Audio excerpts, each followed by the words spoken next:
The forgotten face in the hallway was a cold morning in New York City. The wind danced between the skyscrapers, whispering secrets through the glass panes of luxury hotels and gliding across the faces of the rich and the forgotten alike.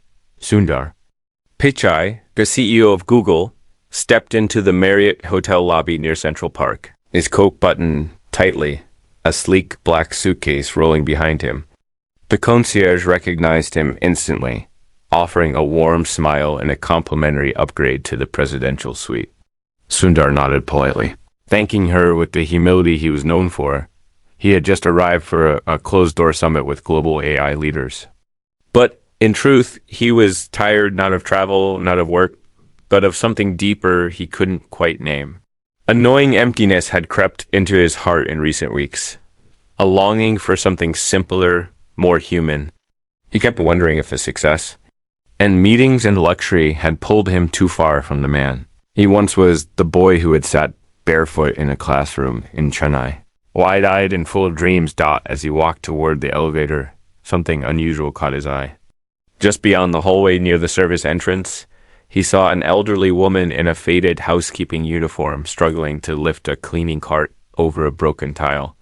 Something about her felt strangely familiar. He slowed his steps.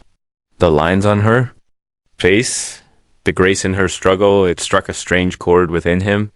He couldn't see her face clearly, but something in his gut whispered, "You know her?" He entered the elevator, but his mind stayed behind in that hallway. Halfway to the suite, he abruptly pressed the emergency stop button and turned around. The assistant who accompanied him gasped, confused. "Sir, is something wrong?" Sundar shook his head, quietly said, "Just wait here," and stepped out. He retraced his steps quickly, scanning the hallway. She was gone.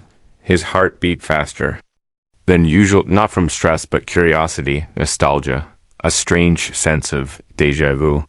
He asked a nearby bellboy, "Do you know the lady who was pushing the cleaning cart here just now?"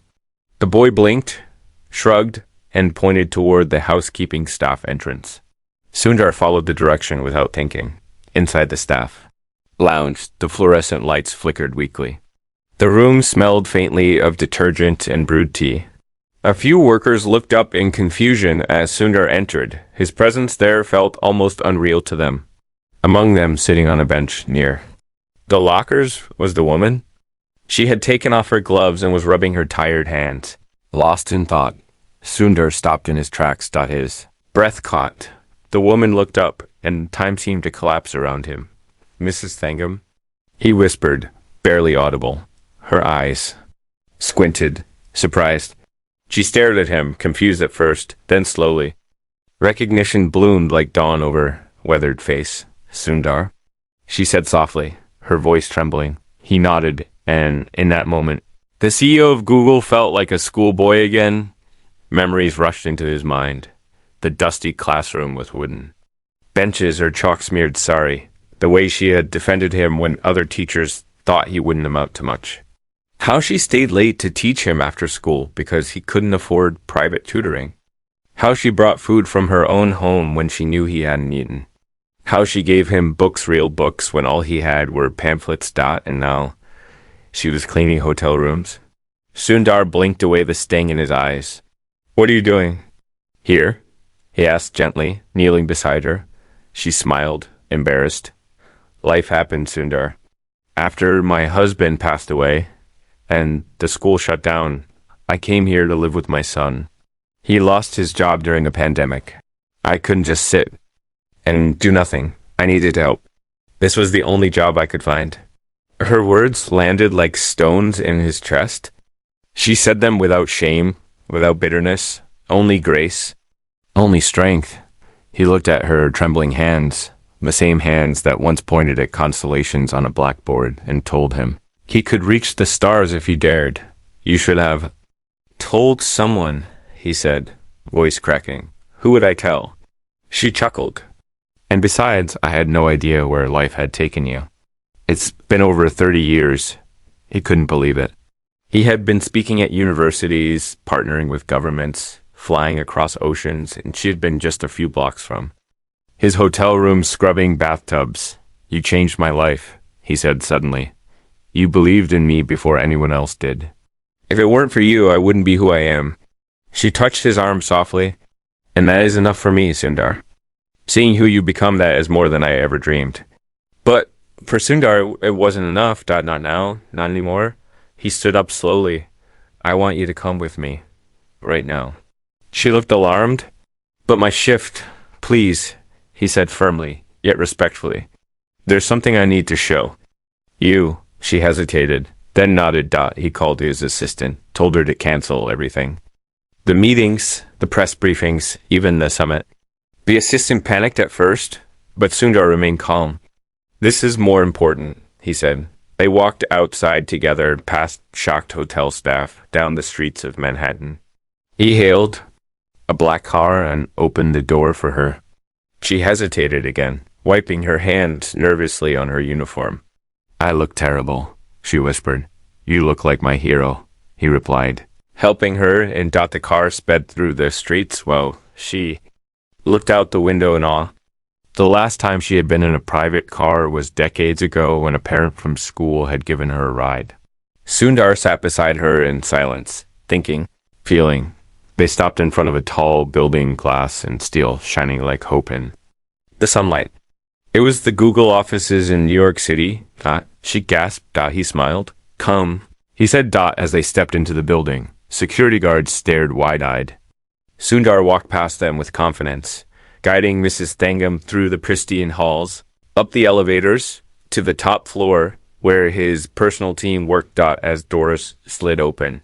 His team stood up, startled. This is Mrs. Thangam, he announced. My childhood teacher. Everything I am is because of her. The room went silent.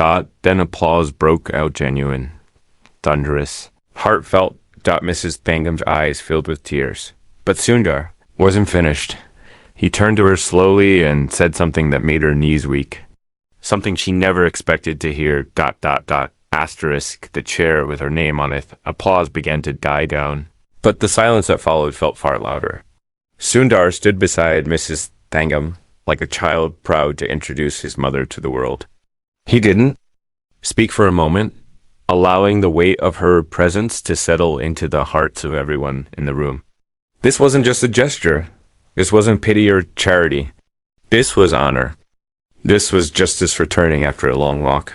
Then, in a quiet voice that somehow still held the room captive, Sundar turned to her and said, I want you to join Google, not as staff, not as a guest, but as a mentor, as an educator. I want you to guide the next generation of minds, just like you once guided me. Mrs. Thangam blinked. Her fingers clutched the edges of her cleaning apron. What are you saying? She asked, trembling. You spent your life teaching people like me to dream, Sundar continued, voice thick with emotion. And today, those dreams power the world. Our engineers, our interns, our new hires, they need what you gave me, not coding, not software. Something more powerful, belief, compassion, resilience. One of the young women in Sundar's leadership team stepped forward and placed a chair beside her. It wasn't just any chair. It had a plaque taped to the back quickly, made by the team when they heard who she was. On the plaque, someone had handwritten in marker, Dr. Thangam, Google's first honorary educator in residence. Tears spilled from her eyes. She had been Mrs. Thangam her whole life. But in that moment, the world called her doctor, not because of degrees, but because of difference. Because of the lives she had shaped quietly, invisibly, in forgotten corners of the world. She slowly lowered herself into the chair. The same tired back that had carried grocery bags for decades now rested in a chair with her name on it. Sundar knelt beside her and took her hand. This isn't a favor, he said. This is me coming full circle. She looked around the room at the faces watching young engineers, researchers, analysts. None of them had known who she was 5 minutes ago. Now they saw a legend. Not one made by headlines, but one forged in small classrooms, late nights, and quiet sacrifices. But Mrs. Thangam shook her head softly. I don't know computers. I don't know your algorithms or your AI. Sundar smiled. But you know humanity. And we need that more than ever. He turned to his assistant and gave instructions to ensure she would receive a formal offer, housing assistance, medical care, and most importantly, a platform to speak, to teach, to mentor. And no more cleaning hotel rooms, he added, gently, unless it's a 5-star suite you're vacationing in. A ripple of laughter echoed in the room, followed by another round of applause. But even amid the celebration, Sundar noticed something deeper. In Mrs. Thangum's eyes, there was still uncertainty. Not about his sincerity, but about her worth. He understood that feeling. He had felt it too once when he had first landed. In America, clutching a suitcase and a dream too big for his broken English. He knew the invisible weight that people like them carried, the voice that said, "You're not supposed to be here." He had silenced that voice with hard work, yes, but mostly with the memory of her voice, her belief in him when the world only saw a quiet boy from Chennai Datso. He stood before the entire floor and said, "Let me tell you a story." The room fell into a respectful hush.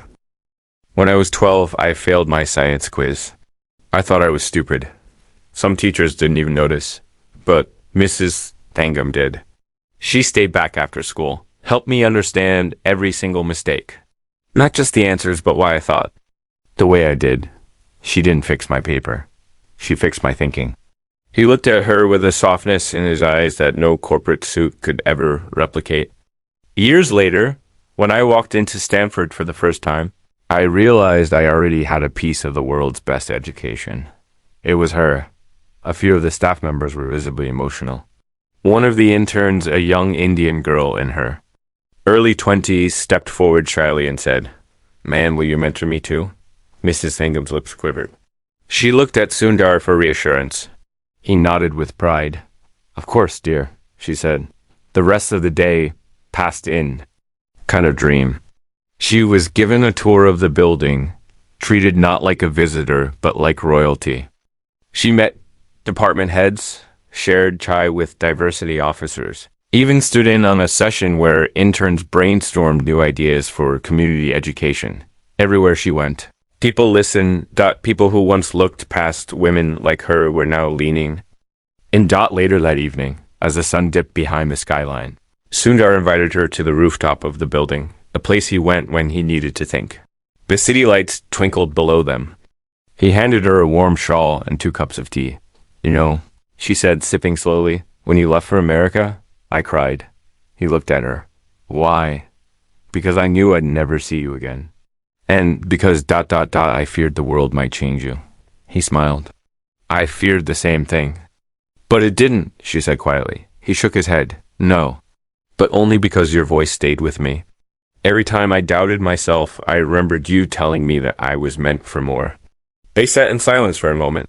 Then she added something that stopped him cold. "There's another student, back in Chennai. His name was Rajan. You remember him?" He nodded slowly. "Yes, my benchmate. He was bright too. But he couldn't afford to stay in school. He dropped out. His father fell sick. I tried to help, but..." She trailed off. Sundar's face changed. He hadn't thought of Rajan in decades. But now the memory of that boy came rushing back, how they used to race each other to class, trade pencils, dream of flying machines. What happened to him? He asked quietly. Mrs. Thangum looked down. "Last I heard, he worked as a night guard at a factory. I don't know more." Sundar stared into the horizon. Something inside him shifted. The day had begun with a chance encounter that changed everything. But now it seemed that encounter had come with a calling. He stood up slowly. "We're going to find him." Mrs. Thangum looked up. "What?" "Rajan," he said firmly. "We're going to find him. I want to know what happened. I want to know if he's okay." She hesitated. "You're a busy man, Sundar. Your time, some things are more important than time." He said. He reached for his phone and called his security director. "I need you to locate someone from India," he said. "His name is Rajan. I'll send you all the details." Mrs. Thangum watched him, her eyes wide. "You're really going to look for him?" She whispered. He nodded. "Because if he had been given a little more time," Sundar said slowly, "he might have been here with us too." The rooftop lights flickered as the wind picked up. And somewhere far away, A life long forgotten was about to be remembered. Asterisk, the shadow of Rand. Night passed slowly for Sundar Pichai. He lay in bed at the Marriott suite, staring at the ceiling, unable to rest. Not even the comfort of the plush bedding or the silence of the high-rise skyline could calm his thoughts. The memory of Rajan had cracked something deep inside him. He couldn't stop thinking about the last time they had spoken, two boys in torn uniforms. Walking home barefoot, carrying school bags that weighed less than the dreams they held. Rajan had once told him, "I want to make something that changes the world." Sundar had believed him. But life hadn't as morning sunlight seeped in through the floor-to-ceiling windows. Sundar sat up and checked his phone. No new messages from his security team yet. He walked over to the desk, opened his laptop, and began typing, not emails. Not code, just a name, Rajan Kumar. He scrolled through old school records, public directories, even forums for alumni of the school in Chennai. The more he searched, the more he realized how many Rajan Kumars existed. But none of them felt like the one he knew. His fingers slowed. His heart sank just then. A soft ping from his phone lit up the screen. Message from Ravi Gupta, head of internal intelligence and personal security team status. Preliminary location of Rajan Kumar identified. Sundar's pulse quickened as he opened the file attached. According to the report, a man matching Rajan's age and description had been working night shifts at a warehouse in Chennai until recently. 3 months ago, he had left without notice. No forwarding address, no phone, just gone. But there was one more note. The last person to have contact with him was listed as a woman named Kalpana Rajan's younger sister. She lived in a small neighborhood on the outskirts of Chennai. Sundar didn't wait. He called his assistant, canceled the rest of his engagements in New York, and booked a private flight to India. He didn't tell anyone the real reason. Not the press, not his team, not even the media outlets that would have paid millions for a headline like Google CEO returns to find childhood friend. He did it quietly, like a promise whispered. Between boys 30 years ago, Mrs. Thangam insisted on coming along. You'll need someone who knows the heart of Chennai, she said with a knowing smile. 12 hours later, the jet touched down at Chennai International. The hot, humid air felt like home and memory all at once. The moment Sundar stepped out, a wave of nostalgia hit him.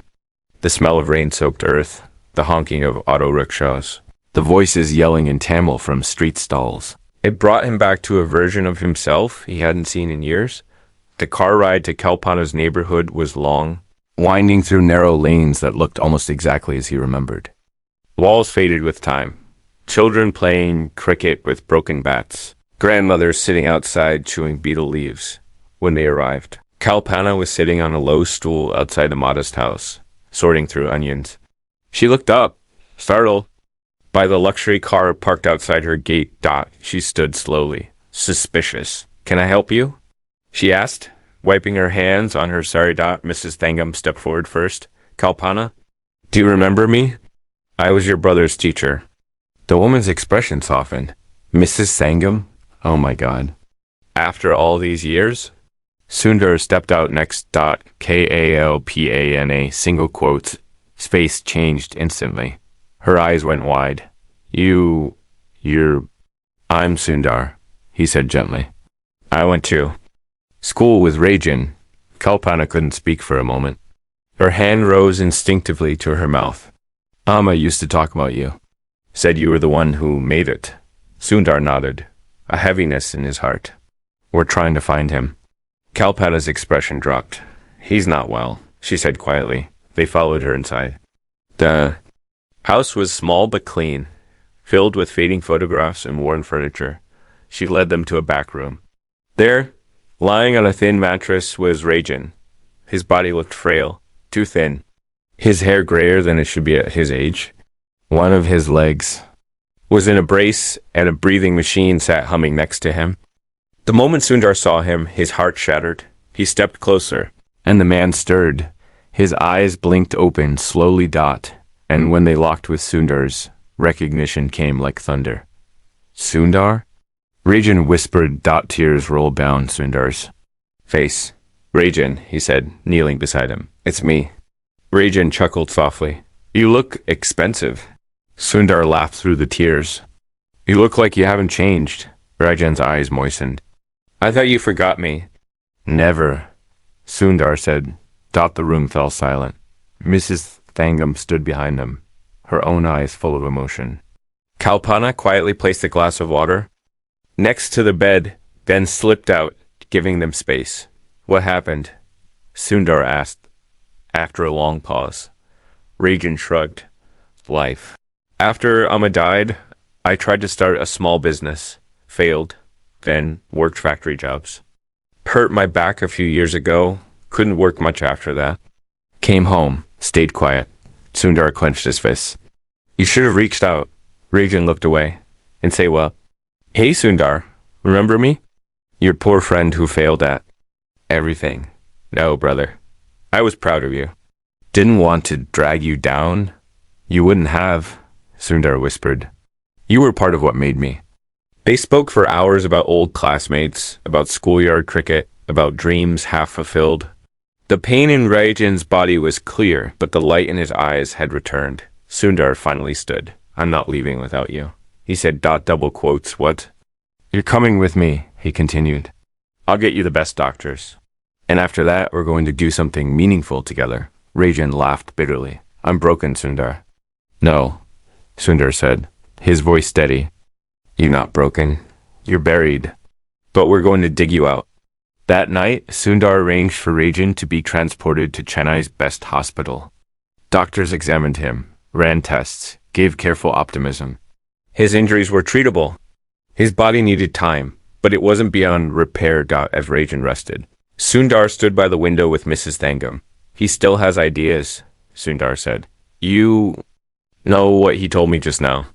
A new kind of solar cell he dreamed up years ago. Mrs. Thangam nodded slowly. Some dreams don't die. They just wait. Sundar turned to her. I want to start something. Something new. A foundation. For lost potential. She looked at him, surprised.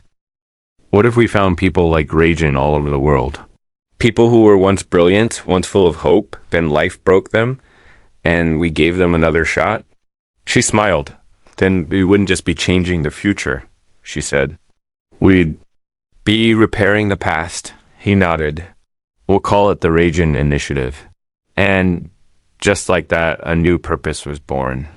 But what Sundar didn't know was that someone else had been watching quietly. Someone in the hospital lobby. Someone who recognized him not as the CEO, but as a boy from the same slum decades ago. This man had a story too. And his truth would shake everything Sundar believed about his own past. Asterisk. The boy in the Canary waiting area of the hospital buzzed softly with the rhythm of machines and murmurs. Sundar Pichai stood by a vending machine, watching as a can of juice rolled down. He had barely slept in the past 36 hours, but he wasn't tired. His mind was burning with the clarity he hadn't felt in years. His childhood teacher had been rediscovered. His childhood friend had been rescued. And now, something new was taking shape. A mission to search the world for those who had been forgotten by the system. By time, by fate, he turned and walked back toward the private room where Rajan was recovering. But then, out of the corner of his eye, he noticed something strange about a man sitting across the lobby, hunched over, gripping a newspaper. His eyes weren't on the paper, though. They were on Sundar, not in the way fans stare, not like people do when they recognize a celebrity. No. This was different. His gaze was deep, haunted. Sundar slowed his steps. The man stood. He looked like he was in his early 50s, though his sun-worn face and rough hands made him appear older. He wore a faded blue shirt, frayed at the sleeves, and slippers that had lost their shape. He walked toward Sundar slowly, cautiously, like he wasn't sure if he should. Are you Sundar? The man asked, voice cracked by time. Sundar nodded, guarded but respectful. Yes, the man smiled faintly. You don't remember me, do you? Sundar stared at him. There was something faint, a shadow of a memory, but he couldn't place it. I used to sit behind you in school. Man said, back in class 6A, in the left corner, near the window, and suddenly it hit him. The Vimal? Sundar whispered, eyes wide. The man nodded. Vimal had been one of the quietest boys in their class. Always by himself, always scribbling in the margins of his notebook. They hadn't spoken much, but Sundar remembered one day in particular when the teacher had asked who could solve a tough math problem. And before Sundar could raise his hand, Vimal had already walked up to the blackboard and solved it. Clean, precise, brilliant. The whole class had cheered. But the next day, he was gone. No explanation. No goodbye. I thought you had moved away, Sundar said. I know. Single quotes. Smile disappeared. I didn't move. I was taken. Sundar frowned. Emma gestured toward a bench, and they both sat. He began to speak slowly, as if the words had been locked behind silence for years. My father pulled me out of school that week, he said. Said education was a waste of time for someone like me. He needed help in the fields, then in the workshop, then in the city. Sundar listened, stunned. For years I bounced between jobs. Tea stalls, construction sites, welding shops. Every time I tried to read or learn something, someone laughed. Said I was chasing smoke. But you were brilliant, Sundar said. You had a mind. I still do, Bimal interrupted, but gently. I still build things. I still solve problems in my head. But the world doesn't care about brilliance. When you wear broken sandals? Those words stung more than Sundar expected. He leaned forward. What do you do now? I repair generators for hospitals, Vimal replied. That's why I'm here. One of the machines on the third floor needed fixing. You laughed softly. I saw you on the screen once, he added, talking about AI and data. I told my coworkers, I know that guy. They thought I was crazy. But I remembered you, Sundar. Your handwriting. The way you always carried your notebooks like they were treasure. Sundar sat in silence. He felt overwhelmed by guilt, by wonder, by this invisible thread pulling him back to lives that had once shared the same dusty floor. The same lunch breaks, the same sky. He took out his phone. I want to stay in touch, he said. Give me your number. Your address, everything. Vimal hesitated. Why? Because I'm starting something, Sundar said. A foundation to find people like you, like Rajan, like Mrs. Thangam, and bring them back into the light. Vimal chuckled. You think the light wants us? Sundar met his gaze firmly. I think the light forgot about you, and it's time to fix that. Vimal wrote down his details on a scrap of paper and handed it to Sundar. If you mean it, he said, I'll believe it when I see it. As he walked away, Sundar stood still for a long moment. 3 people from his past. 3 different lives. 3 dreams interrupted, but not destroyed. He returned to Rajan's room, where Mrs. Thangam sat by the window, watching the clouds roll in. He's sleeping, she said. Doctor says he'll be okay. Sundar nodded. But his mind wasn't resting. A question had formed, one that refused to leave. How many more? How many other classmates had disappeared quietly? How many others had slipped through the cracks because of poverty, illness, war, discrimination, or neglect? What if somewhere out there, more forgotten prodigies were waiting boys and girls who had once burned bright before the world snuffed them out? He opened his laptop and began to write the first draft of the Rajan Initiative Charter. It began with one sentence. We exist to find the ones the world forgot. He drafted criteria for outreach. Anyone with a record of academic excellence who dropped out due to circumstances beyond their control. He would partner with old schools, NGOs, government bodies, even alumni groups to locate and assess candidates. The initiative would offer scholarships, housing, mental health support, job placements, and most importantly, belonging. A second chance. He didn't stop for hours. When he finally closed the laptop, Mrs. Thangam said quietly, You're building a time machine. Sundar smiled, not to change the past, but to rescue what it left behind. Just then, his phone rang. It was his assistant in New York. Sir? We've received thousands of emails after your internal memo about the Ragin initiative leaked. People are writing in from all over Africa, Asia, Europe, old teachers, classmates, even janitors. They're saying they know someone brilliant who disappeared. Sundar's heart raced. I want a team, he said. A global search team, and we start now. The first application came in seconds later from a remote village in Kenya. Local teacher wrote, there's a girl here who once built a radio out of scrap metal. Her family couldn't afford school. I think you should meet her. Then another came from a refugee camp in Syria, then one from a war orphan in Ukraine. The floodgates had opened. But with the momentum came another challenge. A billionaire in Silicon Valley tweeted, the Ragin initiative is a noble dream, but sounds more like a publicity stunt. Who's verifying these stories? How do you know you're not wasting millions on fairy tales? The tweet went viral. People debated it. Some agreed. Some mocked it. Others demanded data, proof, algorithms, vetting systems. Sundar remained silent online. But inside, he felt the pressure mount. He wasn't afraid of failure, but he feared something worse, that the world would once again turn away from the ones it had already forgotten. He stared out the hospital window, where the evening light poured over the city. We need to show them, he whispered. Mrs. Thangam looked up. Show them what? Sundar turned to her, his eyes resolute.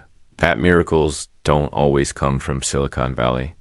Sometimes they come from broken homes and silent classrooms. Just then, his phone buzzed again. It was Kalpana.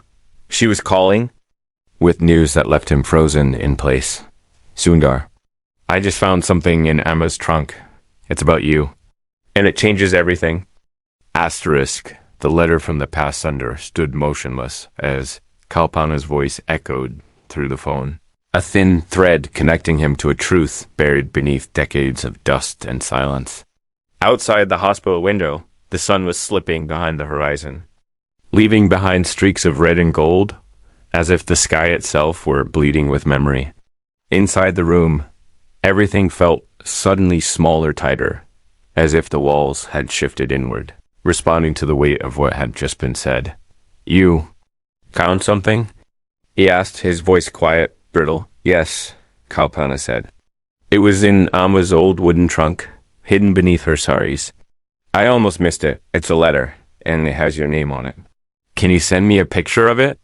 Sundar asked. No, Kalpana said. You need to see this in person. A shiver ran through him. There was something in her voice, urgency wrapped in uncertainty. Like she herself wasn't sure how to understand what she had uncovered. Sundar looked at Ragin, still resting, then turned to Mrs. Thangam. I have to go back to Kalpana's house, he said. Double quotes go, she said without hesitation. We'll be here. On the way back to the neighborhood where his story had begun, Sundar sat in silence. The car's engine hummed, but inside his mind, old memories roared louder. He thought about his mother, about his father, about the way they had always supported him quietly, even when their own cupboards were bare. He thought about the time his father sold his favorite watch to buy Sundar his first used laptop. He remembered his mother cutting her own meals in, half so he could eat more before exams. But what was this letter? Why was it in Kalpana's home? And why had it been hidden all these years? As the car pulled into the same narrow lane they had visited just days before, Kalpana was already waiting by the gate. She held an envelope in both hands, wrapped in a plastic bag, as if afraid it might dissolve with time. She didn't speak. As she handed it to him, he stepped inside and sat down on the wooden bench outside her door. She followed and sat beside him. The air was thick with unspoken truths. He carefully opened the envelope. Inside was a folded letter, yellowed and frayed around the edges. The handwriting was unmistakable. His mother's. He took a shaky breath and began to read. My dearest Kalpana, if you're reading this, then fate has finally brought you to a time of remembering. I hope you and Ragin are well. I'm writing this not for the present, but for a future that may never come. Still, I must try. Our children, Ragin and Sundar, were born in the same hospital on the same day. But what most don't know is the truth that binds them deeper than friendship. And Sundar. Our brothers. Sundar froze. The paper trembled in his hands. His lips parted, but no words came. He read the lines again, hoping they might rearrange into something else. But they remained the same unyielding, irreversible real. It was a different time, and we were different women. My sister, you're unmarried when she had Rajan. I took him in to protect her honor. She promised never to tell. We thought we were doing what was best for the children, but you and I both knew the truth eventually had to come out. And if you're reading this, perhaps it finally has. Please take care of them. They're not just best friends. They are two halves of the same star. They were always meant to find each other again. Love. Meenakshi pichai silence wrapped itself around Sundar like a cloak. He stared at the final line for what felt like an eternity. His mind reeled, flipping through every childhood memory, every laugh, every lunchbox they had shared, every secret told under mango trees. All of it now lived under a new light. Rajan hadn't just been a friend. He was blood. His brother. He looked at Kalpana, eyes wide. Why didn't anyone tell me? Amma wanted to, Kalpana said. But she feared how the world would see. You were already flying so high, and she didn't want to weigh you down with complicated truths. But this isn't a weight, Sundar whispered. This is a gift. He stood abruptly. I have to tell him. Kalpana reached out. Wait, maybe ease into it. He's already overwhelmed. But Sundar shook his head. He has a right to know who he is, who we are. He returned to the hospital with the letter clutched in his hands like something sacred. In the room, Rajan was awake, sipping warm soup, while Mrs. Thangam helped him adjust his blanket. You're back quickly, Rajan said. Sundar stepped closer, sat beside the bed, and took his hand. Rajan, he said carefully, there's something I just learned. What is it? Do you remember the night we were born? Rajan blinked, vaguely. Our mothers used to joke that we came into the world trying to beat each other. Sundar smiled faintly. There's a reason we were always so close. He handed Rajan the letter. Rajan read it slowly, each line pulling the breath from his lungs. When he reached the end, he stared into space for a long time. His hands trembled slightly, not from illness, but from the sudden collision of past and present. I'm your brother? He asked finally, his voice barely audible. Yes, Sundar whispered. My mother raised you. And your mother was my sister. We're family, Rajan. By blood, by memory, by everything. Tears welled up in Rajan's eyes. All this time, he whispered, I thought I had no one. And now, he reached out and Sundar embraced him tightly. No words were needed. The silence said it all. Two brothers, lost and found again by fates. Strange map. Mrs. Thangam wiped her tears silently. Overwhelmed by the moment, outside the room, Sundar's assistant called. Sir, we're getting flooded with new applicants for the Rajan initiative. But also, the same billionaire critic just posted a challenge. He wants you to bring one of your forgotten geniuses to a live global stage to prove this idea isn't just emotional fiction. Sundar looked at Rajan, who was still trying to process the truth. Then he said, tell him we accept. Who will represent us? Sundar looked at Rajan. My brother will. Asterisk, the world watched a forgotten. Man, the morning of the event arrived like thunder rolling across a sleeping valley. Across multiple time zones. News outlets buzzed with anticipation. Google's CEO to present unknown genius live. Billionaire skeptic. Issues challenge. Rags to redemption. Today the world watches. Hashtags trended. Curiosity surged.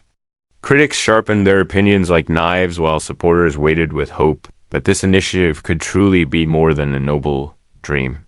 Inside, a quiet green room in Singapore's largest tech arena, Rajan sat nervously in a tailored navy kurta and blazer, his fingers tracing the hem of his sleeves. His face looked stronger now, less sunken. He had undergone physical therapy for weeks. Pain still lingered in his joints, but his eyes, those wide, intelligent eyes, held something fierce. Sundar Pichai stood beside him, adjusting the microphone gently on his lapel. "You okay?" Rajan chuckled nervously. "I've never held a microphone in my life." Sundar smiled. "You're not here to impress anyone. You're here to tell the truth." Behind them, Mrs. Thangham waited in the wings. She had flown in at Sundar's insistence. This was her moment too. The world didn't know it yet, but what it was about to witness was born decades ago in a small classroom with cracked windows and chalkboards. Smeared with dust and dreams, the host of the global summit, a silver-haired billionaire known for his dismissive tone and love for numbers over narratives, stepped onto the massive stage. "Ladies and gentlemen," he said into the spotlight, "today we put emotion to the test. Mr. Pichai claims there are thousands of untapped geniuses around the world, buried by poverty, war, tragedy. He believes one such man is with us today. Let's see if that belief holds merit." The crowd's applause was restrained. Cautious then the lights dimmed, and Rajan stepped into view. He blinked slightly under the glare, but held his ground. The silence in the arena was thick. Millions watched from screens around the globe. Rajan began slowly. "My name is Rajan," he said. "I was born on the same day as Sundar Pichai. We grew up together. We dreamed together. Then life pulled us apart." His voice grew stronger. "For 30 years, I worked odd jobs, factories, welding shops, guard duty. But even as my hands broke down, my mind kept building." He gestured toward the giant screen behind him, it lit up with a diagram hand-drawn, surprisingly elegant. It showed a new solar panel structure, one that used layered local materials and minimal rare metals. Then he added a second slide, his blueprints for a water purifier that required no electricity, just gravity and pressure differentials. Another slide came, an idea for a dirt-cheap sensor that could detect crop disease using reflected sunlight and a discarded mobile camera lens. The room grew quieter. The billionaire's smile began to fade. Rajan looked up. "These are not just drawings. They work. I built them in my small shed before my body gave up. I showed them to no one, because no one ever asked." He paused, then turned to the audience. "You know what the real tragedy is? Not that I suffered, not that I went unseen. The real tragedy is that there are millions like me, people who were born to create but were only ever asked to survive." The audience was dead silent. Rajan's voice softened. "I am not here to beg for sympathy. I am here to remind you potential is everywhere. Opportunity is not. The world doesn't need more billionaires. It needs more believers." Sundar stepped onto the stage and stood beside him. "This is why we built the Rajan Initiative," Sundar said. "To hunt for brilliance, not resumes. To find those who weren't born into access, but into silence." He turned to the billionaire host and addressed him directly. "You asked for proof. Here he is. Not a machine learning model. Not a theoretical case. A man, a genius. My brother." The crowd gasped. Rajan blinked in surprise. They hadn't planned to reveal it yet. But Sundar continued. Double quotes. "Yes, my brother. Lost to the world, but never to fate. And today found again." The crowd rose in unison, applause erupting like a wave. Standing ovation. Journalists wiped tears from their cheeks. Camera lenses focused tightly on Rajan's stunned face as he stood frozen. Overwhelmed, the billionaire host stepped forward reluctantly and extended his hand. Rajan hesitated, then shook it firmly. After the presentation, Rajan received offers from 3 global universities to continue developing his prototypes. But he turned them down. Instead, he announced that he would join the Rajan Initiative, full-time traveling, mentoring, building a platform for others like him. Mrs. Thangham was honored at the same event with a Global Educators Medal. Her speech was short but unforgettable. "Never underestimate the power of a teacher who sees beyond test scores," she said. "Sometimes all it takes is one person to say, 'I see you.'" The Rajan Initiative exploded overnight. Applications surged. Donations flooded in. But most importantly, stories emerged, thousands of them, a boy in Bangladesh who designed his own windmill from bamboo. A girl in Brazil who used mirrors and plastic bottles to light her village. A refugee teen in Lebanon who taught himself to code. Using broken phones and old books, each story another spark, and each spark a fire waiting to be fanned.